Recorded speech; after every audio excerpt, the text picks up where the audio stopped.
À travers cette vidéo, le groupe a voulu montrer comment le DUT GLT a-t-il été un investissement à court, moyen et long terme. Pour ce faire, les membres du groupe ont décidé d'interviewer 4 personnes, 2 hommes et 2 femmes, issus de promotions GLT différentes. Tous issus de différents horizons du transport et de la logistique, ces 4 protagonistes ont tous des trajectoires différentes, mais ils sont tous reliés par certaines similitudes. Dans un premier temps, vous seront présentées les trajectoires professionnelles post-DUT, ainsi que les différentes mobilités géographiques qu'ont connues ces anciens étudiants GLT. Dans un second temps, c'est la partie opérationnelle qui vous sera présentée. Cette partie englobe les missions quotidiennes, les collaborateurs avec lesquels ils interagissent quotidiennement, ainsi que les difficultés et challenges rencontrés par nos 4 anciens étudiants GLT à leur poste. La troisième partie sera-t-elle consacrée à l'analyse des modules. Les modules d'enseignement GLT seront analysés par les 4 anciens étudiants. Enfin, le dernier objectif de cette vidéo est de montrer la richesse du DUT, c'est-à-dire de promouvoir la diversité des trajectoires des anciens GLT et montrer que ce diplôme ouvre différentes portes pour l'insertion professionnelle. Tout au long du projet, les étudiants ont souhaité mettre en avant les trajectoires d'anciens élèves de GLT afin d'éclairer les futures promotions sur les évolutions possibles.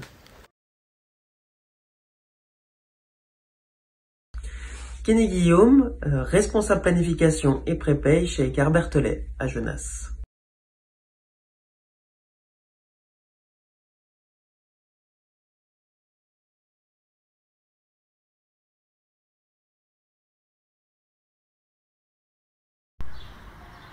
Bonjour à tous, je m'appelle Hélène No et j'ai 30 ans. Je suis issue de la promotion 2009-2011 du DUT GLT de l'IUT Lumière. Après 8 ans de carrière dans le secteur du transport et de la logistique, j'occupe depuis 1 an un poste de chargé de contrôle dans la division business to business de Engie, fournisseur de gaz et électricité. Joy Charéron, promo DUT GLT 2012-2014, actuellement responsable logistique chez Brico Dépôt depuis plus de 3 ans entre Annemasse et Saint-Priest. À présent, nous allons voir les différentes évolutions professionnelles de nos 4 protagonistes. Après avoir obtenu son DUT Gestion Logistique et Transport, Kenny Guillaume a fait le choix de continuer les études en s'inscrivant en licence professionnelle MSTV, Management des systèmes de transport de voyageurs, afin d'obtenir un Bac+3. Après avoir effectué 2 années d'alternance dans l'entreprise Autocar Berthollet, cette même entreprise décide donc d'embaucher Kenny Guillaume en 2016 et au poste d'exploitant sur le site de Genasse. Pendant 4 ans, Kenny Guillaume s'épanouit pleinement au sein de ce poste et acquiert une belle expérience pour décrocher enfin, en 2019, le poste de responsable planning et prépay, toujours chez les Autocars Berthollet. Ce nouveau poste lui permet d'évoluer et surtout d'obtenir plus de responsabilités, l'objectif qu'il recherchait après ses quelques années d'expérience en tant qu'exploitant. Après avoir intégré l'IUT Lumière Lyon 2, Ibouraïma Diallo a réalisé son année d'alternance de 2e année de DUT GLT dans l'entreprise Antoine Rhône.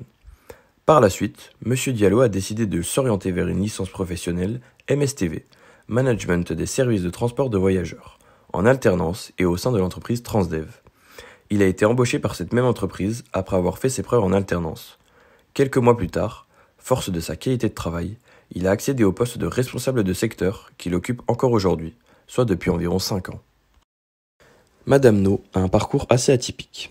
Après avoir intégré Sciences Po, elle a pris conscience qu'elle avait choisi une voie qui ne lui correspondait pas. Au cours d'un voyage en Amérique du Sud, et plus précisément au Pérou, elle fait une rencontre fortuite avec un entrepreneur local dans le transport. À la suite de cette rencontre, elle décide d'allonger son séjour au Pérou afin d'y rester 1 mois. Au cours de celui-ci, elle intègre donc une entreprise de transport. Grâce à cela, elle a alors pu découvrir sa vocation pour les métiers du transport et de la logistique. Par la suite, elle a donc intégré l'IUT Lumière Lyon 2. Elle a effectué son alternance de 2e année de DUT au sein de l'entreprise BK située à Corba. C'est au cours de cette alternance qu'elle a eu une opportunité pour poursuivre ses études en licence pro d'ISTEC. Après cette licence professionnelle, elle a donc décroché un poste chez Transport Seva en tant qu'assistante transport. Elle a évolué par la suite au poste de coordinatrice transport pour finalement prendre les rênes du service transport en devenant manager. Après 6 ans passés dans cette entreprise, elle décida de donner un nouvel élan à sa carrière professionnelle en rejoignant l'entreprise Engie en tant que chargée de contrôle des transitions énergétiques. Issue d'un DUT GLT, Madame Charéron a poursuivi ses études en licence professionnelle logistique globale. Son alternance s'est déroulée chez Orange en tant que pilote prestataire logistique. À la fin de celle-ci, un poste en tant qu'agent logistique chez Orange s'offre à elle. Puis, pour des raisons personnelles, elle doit quitter le Rhône pour s'installer en Haute-Savoie. Pendant 6 mois, elle a donc recherché un poste. Il s'agissait d'une situation compliquée à cause de l'éloignement avec la ville de Lyon. Après avoir eu une petite expérience en logistique industrielle en Haute-Savoie, Madame Charéron devient responsable logistique chez Brico Dépôt en 2017. Elle souhaiterait désormais évoluer en occupant un poste avec plus de responsabilités et une équipe plus grande à manager.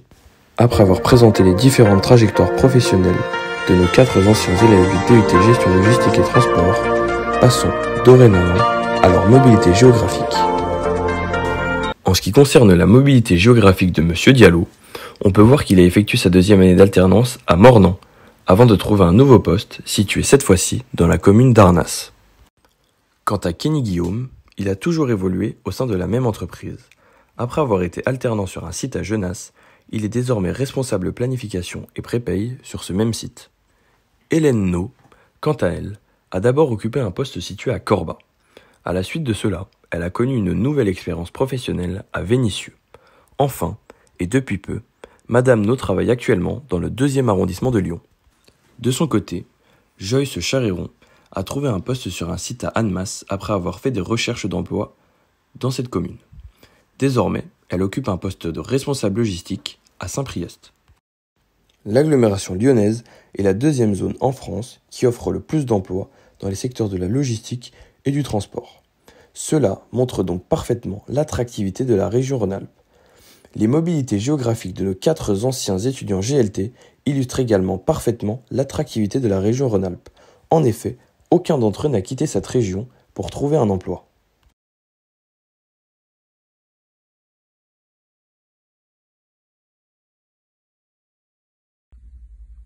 Alors, au niveau des difficultés qu'on peut rencontrer, c'est de pouvoir prendre toutes les contraintes qu'on a en réalisant le planning, et donc que ce soit les contraintes sociales, que ce soit les contraintes de matériel, que ce soit les contraintes contractuelles au niveau des cahiers des charges, et réaliser donc un planning avec toutes ces contraintes qui soit à la fois le plus viable possible, parce qu'on a une obligation de résultat pour que les services soient réalisés correctement, et qui ne soit pas aussi problématique d'un point de vue social, mais aussi qui soit optimisé en termes de coûts. Ce qui est en lien, moi, avec ma partie prépay, la prépay que je réalise derrière au niveau des conducteurs, où là, moi, je vais pouvoir voir tous les coûts financiers au niveau des heures des conducteurs. Donc, plus on optimise un planning, plus on réduit donc le nombre de kilomètres à vide, et on réduit également les heures conducteurs. Donc ça, c'est un peu les contraintes qu'on peut avoir dans ce métier-là, c'est qu'il faut vraiment tout combiner. Après, les challenges, effectivement, c'est de vous réussir à faire des plannings de plus en plus optimisés. C'est aussi de relever certains défis avec la mise en place de nouveaux services, organiser de nouvelles mises en place de lignes, de nouvelles mises en place de services. C'est les principaux challenges qu'on peut rencontrer.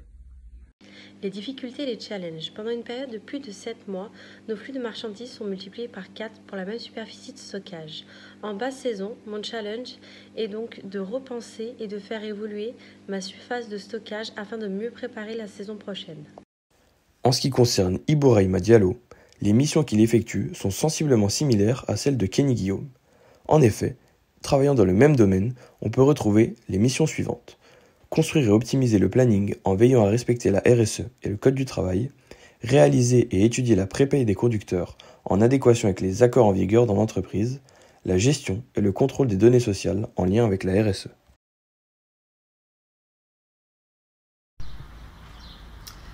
Les principaux challenges que je dois relever aujourd'hui sont étroitement liés aux difficultés que je rencontre dans l'exécution de mon nouveau poste. En effet, j'ai opéré un virage dans ma carrière, quitté le secteur du transport et de la logistique que je connaissais depuis 9 ans pour celui de l'énergie qui m'était totalement inconnu. Je découvre donc un nouvel environnement juridique, administratif, technique aussi, et cela demande un temps d'adaptation. À titre d'exemple, je dois aujourd'hui mettre en place une enquête de satisfaction et d'opinion sur des travaux de transition énergétique réalisés sur tout le territoire français. Et si je sais combien coûte un complet pour Lyon-Barcelone, j'ai malheureusement moins de données et plus de repères sur le prix d'une enquête de satisfaction. Et c'est donc pour moi plus difficile de négocier avec mes fournisseurs le prix de ces prestations. À présent, Parlons des interlocuteurs principaux de nos 4 anciens étudiants de DUT-GLT. Les interlocuteurs principaux de Monsieur Kenny Guillaume sont le responsable d'exploitation ainsi que les conducteurs et les exploitants. D'un autre côté, il collabore souvent avec le service commercial ainsi que les clients, c'est-à-dire les mairies, les collèges, les lycées, etc. Les principaux interlocuteurs de Monsieur Ibouraïma Diallo sont la direction d'exploitation ainsi que les conducteurs. De plus, il communique souvent avec ses homologues des autres dépôts Transdev ainsi que les clients, c'est-à-dire le Citral, les écoles maternelles, etc. Les interlocuteurs principaux de Madame No sont le responsable du pôle certificat d'économie d'énergie ainsi que les gestionnaires de dossiers. D'un autre côté, elle est souvent en collaboration avec les équipes de systèmes d'information ainsi que les organismes de contrôle. Les interlocuteurs principaux de Joyce Charéron sont les directeurs de site, les chefs de secteur, ainsi que les vendeurs. D'un autre côté, elle collabore aussi souvent avec le service RH pour les demandes de recrutement, ainsi que pour les services standards, les transporteurs et les services expédition ou réception. Désormais, passons au module d'enseignement de 2e année. En effet, ceux-ci ont été analysés par nos anciens étudiants de GLT. À présent, analysons l'utilisation des modalités de contrôle continu vues en DUT dans le quotidien professionnel. À travers les entretiens avec les anciens GLT, une tendance a pu être dégagée concernant les modules d'enseignement qui sont le plus utiles à la réalisation de leur profession. Pour cela, a été instauré un code couleur qui est le suivant. Rouge qui signifie peu utilisé. Orange qui signifie utilisé de manière brève. Enfin, le vert signifie qu'il est nécessaire à la réalisation du volet opérationnel. Même si les protagonistes sont issus de secteurs différents, il est clair que 4 modules reviennent souvent pour la réalisation de leurs tâches quotidiennes. Il s'agit donc de l'anglais, l'informatique, le contrôle de gestion, ainsi que le management. On peut en déduire qu'il est évident que les modules issus du cœur de métier de chaque professionnel soient en vert. Pour conclure, cette réalisation aura permis de dévoiler la richesse du DUT Gestion Logistique et Transport. Tout d'abord, l'ensemble des 4 anciens étudiants se sont dirigés vers des secteurs différents du transport et de la logistique. Ils ont également tous connu une évolution au cours de leur carrière, et bien évidemment, celles-ci ne sont pas terminées, et ils peuvent encore évoluer de fort belle manière. L'outil de ce projet permet également aux professeurs de voir l'évolution des anciens élèves, car comme on le dit souvent, le 2e salaire d'un professeur est de voir la réussite de ses anciens élèves.